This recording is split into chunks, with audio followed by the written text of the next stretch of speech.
The city was a monument to the Ice Age. Towers of steel and glass pierced the sky, entombed in an eternal frost. Snow fell relentlessly, it swirled in the wind, creating a blinding white veil over the cityscape. This was Frostfire, a testament to humanity's resilience against the unforgiving cold. Beneath the frozen facade, life persisted. People huddled in heated homes, their faces illuminated by the soft glow of holographic displays. Automated vehicles hummed through the snow-choked streets, their headlights cutting through the blizzard. The city breathed, a mechanical behemoth struggling against the elements. But beneath the veneer of normalcy, tension crackled like static electricity. Two factions divided by ideology and history prepared for war. The Russians, with their stoic faces and memories of a lost empire, yearned for a return to past glory.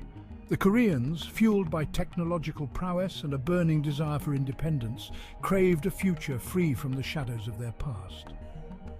Unseen, a figure emerged from the shadows of a frost-covered skyscraper, a being with emerald green skin and eyes that glowed with an eerie inner light.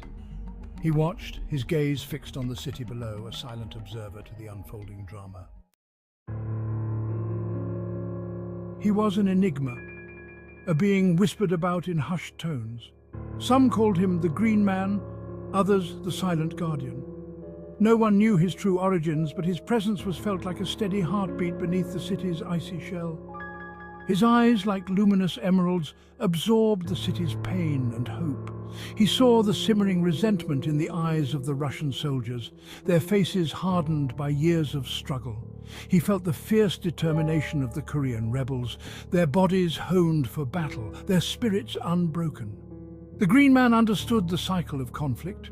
He had witnessed countless wars, each leaving behind a trail of sorrow and destruction. But he also sensed a glimmer of hope in Frostfire, a spark of something different. He had watched the clandestine meetings, the stolen glances between two young souls from opposing sides. A Russian girl with eyes as blue as the glacial ice, and a Korean boy with a smile that could melt the snow itself. Their love, forbidden yet undeniable, offered a flicker of hope in the encroaching darkness. Comrades, the time has come to reclaim what is rightfully ours. His words were met with a roar of approval. Soldiers, their faces grim, checked their weapons. Sleek silver exosuits powered by miniature fusion cores hummed to life. Hover tanks, their cannons bristling with energy weapons, rumbled in the snow. We fight for our future, for our freedom. We will not be ruled by fear. Korean soldiers, clad in advanced combat armor, their faces illuminated by holographic displays, responded with a defiant roar. Drones, armed with laser cannons and guided missiles, zipped through the air, ready to unleash their deadly payload. Jin, I remember summers by Lake Baikal, the sun shimmering on the water. It feels like a different world. Katya, I dream of a united city, a place where we can be together without fear, a future free from conflict. Their meetings were stolen moments, hidden in the abandoned subway tunnels beneath the city. They spoke in hushed tones, their words like warm breaths against the icy silence. Their love was a dangerous secret, a fragile flower blooming in the frozen wasteland of their reality. But for those stolen moments, the war faded away, and all that mattered was the warmth of their embrace. The fragile peace shattered. The first shots rang out like thunder, echoing through the frozen canyons of the city. The Russian offensive, spearheaded by a wave of hover tanks and heavily armed exosuits, crashed against the Korean defenses. Laser beams seared the sky, painting the snow with streaks of molten crimson. Explosions rocked the city, sending shockwaves rippling through the frozen air. Buildings crumbled, their steel skeletons twisting under the onslaught. Clad in the sleek armor of the Korean resistance, I fought with the ferocity of a cornered animal. I moved with a dancer's grace, my movements fluid and deadly, my laser rifle spitting fire. I'd been trained since childhood for this moment, but nothing could have prepared me for the horrors of war.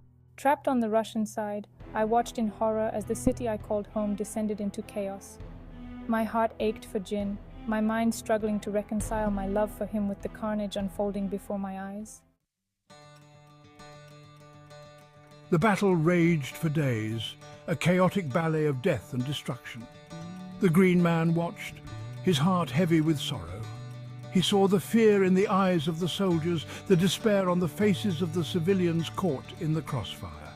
But then, amidst the carnage, he saw something else, an act of compassion. A Russian soldier, wounded and disarmed, spared the life of a Korean medic. The medic in turn tended to the soldier's wounds, their shared humanity momentarily eclipsing their differences. That single act, small but significant, ignited a spark of hope in the Green Man's heart. He descended from his perch, his green form a beacon of hope amidst the devastation. He moved through the battlefield, his presence calming the rage, his touch healing the wounded. His arrival was a turning point. Soldiers on both sides, exhausted and disillusioned, lowered their weapons, their eyes drawn to the glowing figure. He spoke to them, his voice a low rumble that reverberated through the city, a message of peace and unity. The fighting ceased.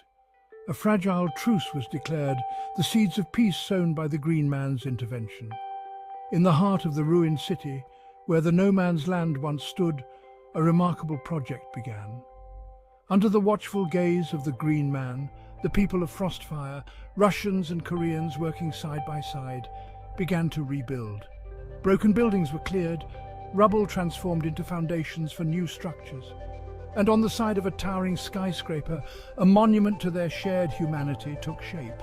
It was a mural, a sprawling work of art that stretched across the entire face of the building. It depicted a single tree, its roots a tangled mass of Russian and Korean symbols, its branches reaching towards the sky, intertwined and inseparable. The tree's leaves, a vibrant green, shimmered with an inner light, a testament to the hope that bloomed in the hearts of the people. Jin and I, our love story, a beacon of hope during the darkest of times, stood hand in hand, watching the children play. We had built a life together, our love a testament to the power of understanding and forgiveness. Narrator. Years passed. The city of Frostfire, once scarred by war, was reborn. The snow still fell, but it no longer felt oppressive. It was a reminder of the harsh beauty of their world and the resilience of the human spirit. The Green Man remained, a silent guardian watching over the city.